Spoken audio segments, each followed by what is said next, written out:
R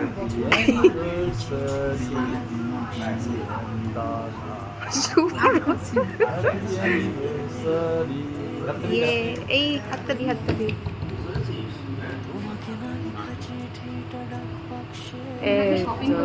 hello everyone, welcome back to my new blog. কিছুদিন আগে আমি একটি ভিডিও আপলোড করেছিলাম, সেখানে দেখিয়েছিলাম দিদির অ্যানিভার্সারি। তো দিদির অ্যানিভার্সারির জন্য আমরা খাওয়া দাওয়া করতে চলে গেছিলাম যোধপুর পার্কের সাবেকিয়ানাতে।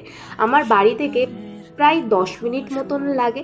আর এই সাবেকিয়ানাতে আমি প্রথমবার আসলাম। আর সাবেকিয়ানায় সব থেকে নজর কাড়া জিনিস কি জানো? এই আঁকাগুলো এত সুন্দর, মানে এগুলো পুরো কিন্তু হাতে এঁকেছে, মানে ভীষণ সুন্দর। আর যোধপুর পার্কের সাবেকিয়ানাতে 315 টাকা থালি, আর সঙ্গে আছে এতগুলো আইটেম: ভাত, পোলাও, বেগুন ভাজা, ঘি, আলু ভাজা, মাটন, পনির, চিংড়ি, ডাল, স্যালাড, দই, কি না নেই। ভীষণ ভালো একটা খাবার, দুর্দান্ত টেস্ট, মানে অসাধারণ। খাওয়া দাওয়া করে বেরিয়ে পড়েছিলাম, তখন গেলাম পাব রাইজে। আইসক্রিম না খেলে আমার চলে না, আমি ভীষণ রকম আইসক্রিম লাভার। আর পাব রাইজের আইসক্রিমের টেস্ট ভীষণ ভালো। এখান থেকে নিয়েছিলাম হচ্ছে এই রাবড়ি কেশার আইসক্রিমটা, ভীষণ ভালো ছিল যেটা খেতে।